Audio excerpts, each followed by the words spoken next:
AUKUS was indeed unexpected, has caught both partners and adversaries by surprise, and has forced fait accompli on the security architecture of the Indo-Pacific. So a discussion on AUKUS, root and branch, is necessary and very timely. And I wish to compliment MRC and Neer Dhwani for hosting this study, which will undoubtedly reveal the profound impact that AUKUS will make on undersea warfare and maritime security in the Indo-Pacific. Now, since Ambassador Trigonath has already outlined the contours of new global order so eloquently, and Arnab has delineated the framework of UDA in the context of AUKUS, I wish to investigate only three questions, and that will hopefully provide an insight into the strategic implications of AUKUS on the evolving international order. The first question being, does AUKUS change the balance of power in the Indo-Pacific? The second, the timing of AUKUS. And third, what are the implications for India? You may recall that in his book, The India Way, Dr. Jayashankar had remarked that the emerging world is likely to fall back on balance of power as its operating principle, rather than collective security or consensus. Interestingly, his precept resonates with what Hans Morgenthau had said way back in 1960. However, I wish to resurrect Morgenthau today, basically because he also clarifies the relationship between equilibrium and balance of power, which is essential for understanding the implications of AUKUS today. Now, we know that power has many dimensions: military, industry, economy, energy, technology, diplomacy, leadership, and so on. You would have noted that each of these elements tries to maintain its own equilibrium in the Indo-Pacific. For example, G7's B3W Build Back Better World Partnership or the Blue Dot Network for Infrastructure Development in the Indo-Pacific are answers to the Chinese BRI. So that is the geo-economic equilibrium. On the economic front, the US-led IPEF or the Indo-Pacific Economic Forum is now being touted to fill the vacuum left by the TPP and is required to balance the RCEP led by China. Similarly, the US's 5G vendor diversification and ORAN or Open Radio Access Network technology gives access only to trustworthy entrants, which is of course a counter to China's growing domination of the 5G. Now, this is the technological equilibrium. Now, most of us would agree that the economic and the technological equilibriums are rapidly tilting or have tilted towards China. China has acquired the necessary capacity to resist the US leadership in multiple domains and has emerged as a serious challenger of the liberal international order. Consequently, the US's Indo-Pacific strategies, including the one published in February this year, aims to arrest these changing equilibriums in almost every single domain of power. Other stakeholders, including Australia, have also articulated their outlooks, visions, and partnerships for the same reason. But despite these efforts, China's rise has affected the military domain the most. The inabilities of the US hub-and-spoke alliance system and ASEAN's institutional approach to check Chinese irredentism and militarization of the South China Sea is a clear proof that military equilibrium has already drifted towards China, at least in the South China Sea. This has enabled China to lay territorial claims over an entire sea, which is unprecedented by any yardstick of international law. So, all equilibriums put together, it can be argued that balance of power in South China Sea at least has long shifted in China's favor. And this trend is expected to only grow outwards as China rises in power and confidence. In this context, if balance of power has to be restored in the Indo-Pacific, it is the military equilibrium that will need the sharpest correction, or maybe one of the sharpest correction. So the obvious question is, how do we change the military equilibrium in South China Sea to start with? Robert Jervis, a renowned author of international relations, has answered this question in his paper Offense-Defense Balance. When the cost of defense is less than offense, like in the Himalayas, force structure should be more or less defensive. Whereas at sea, where the cost of offense is less than defense, the force structure should be invested in offensive platforms. It is well known that the best offense against a Chinese carrier battle group or surface action group trying to enforce sea control in the South China Sea is a nuclear-powered attack submarine. Even one SSN deployed in the South China Sea during a conflict can sink major PLA Navy platforms. It is a known fact now that US intelligence had helped Ukraine sink the Russian flagship Moskva, carrying 510 crew members in Black Sea just last month.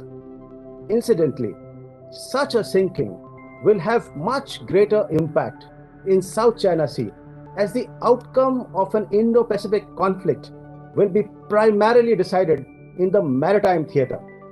In addition, disruptive technologies can be a force multiplier in any conflict, as we have seen in Nagorno-Karabakh and Ukraine recently. They can be lethal even at sea. Undersea drones programmed with artificial intelligence launched from SSNs can cause terminal damage to Chinese militarized islands and platforms in the Paracel and Spratly, causing terminal damage. So, and Kishore Mahbubani had recently mentioned just the other day how Russians have lost the maximum number of generals in Ukraine than any war before. This is because the Five Eye intelligence was available to Ukraine for individual and precision targeting of the generals. Now, quantum technology envisaged in the AUKUS framework will make future targeting even more fatal than this. Hence, one can argue that AUKUS, comprising the nuclear attack submarines and disruptive technologies, has the potential to reverse the military equilibrium substantially, and therefore the overall balance of power in the Asia Pacific. The question then is, will the SSNs be operational before 2049, which is the PRC's centenary? Now, why is 2049 important? Unfortunately, CPC's centenary in 2021 has left many unpleasant memories in its trail, like the Galwan incident, of actions in South China Sea by maritime militia, and the Wolf Warrior diplomacy. In the next 27 years leading to PRC's centenary, China will become even more virulent.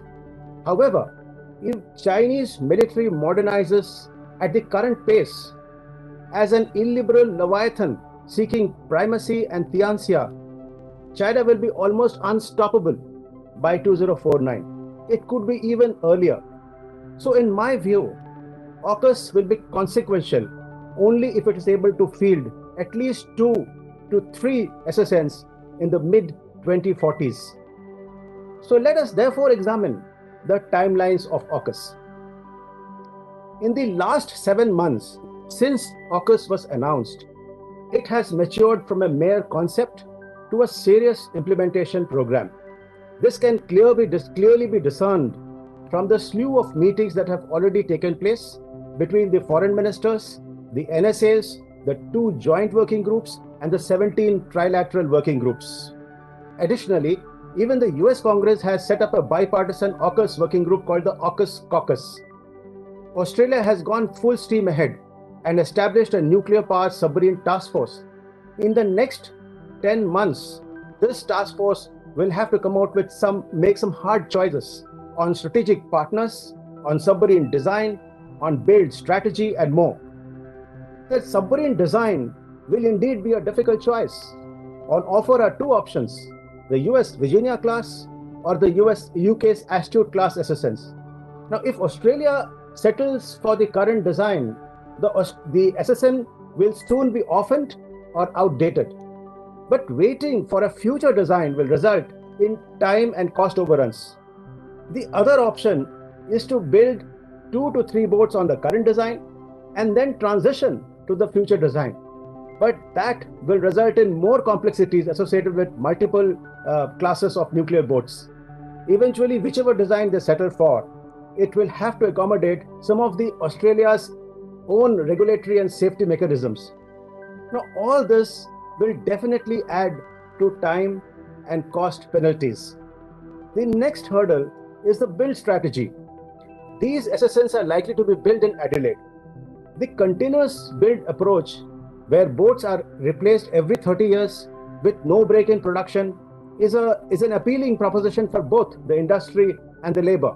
But it would be an inefficient model because each boat will have to be deliberately spaced by 3 to 4 years, thus raising costs.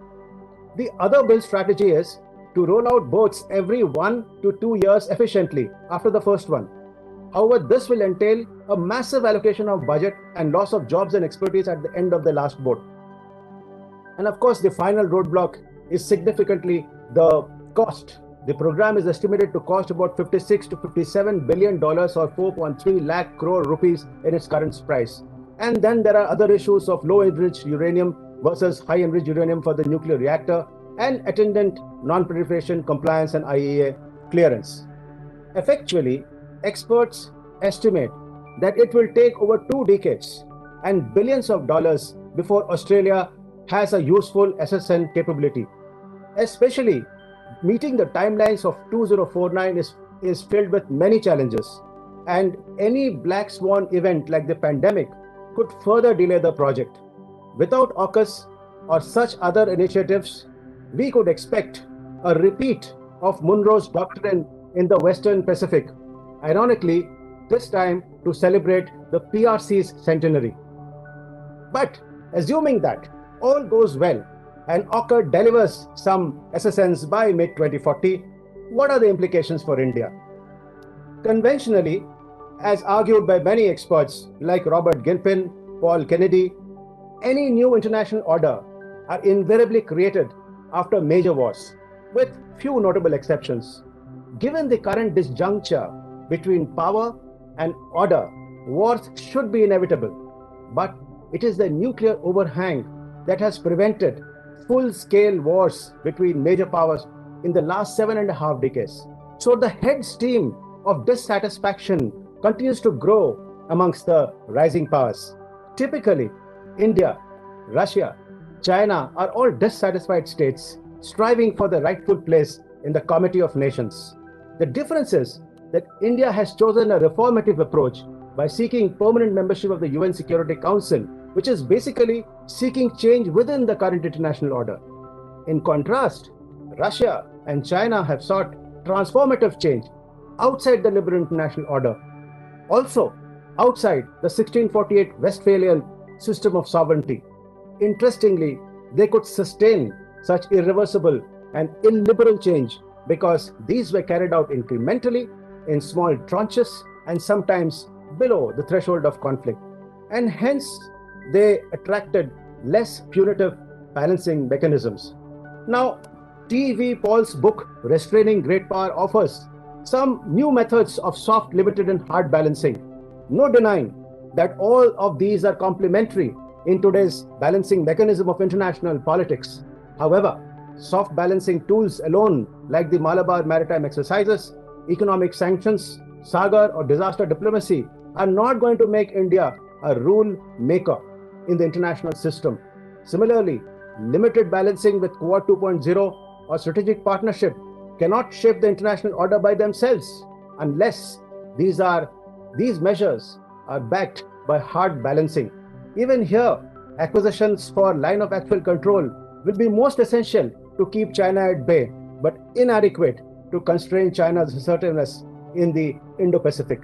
Therefore, logically, India was right in supporting AUKUS initiative to check Chinese revanchism. Nonetheless, it is difficult to ignore the new challenges that AUKUS poses for India. It may be aimed at the South China Sea, but it will change the balance of power in Indian Ocean. Kahin pe nigahein, par charo aur nishana. Further, with AUKUS, the security dilemma in the Indo-Pacific will become even more severe, arms race even more intense, and war even more likely, India's influence in its primary area of maritime interest in the Indo-Pacific will be contested by AUKUS. It will knock at the doors of Andaman and Nicobar Command. The AUKUS's ability to swing the balance of power towards US alliance system raises a dialectic between multipolarity and bipolarity once again, and we seek multipolarity. Moreover, the exclusivity of Five Eyes and AUKUS re-emphasizes Antonio Gramsci's cultural hegemony that is so deeply ingrained in the Anglo-Saxon culture.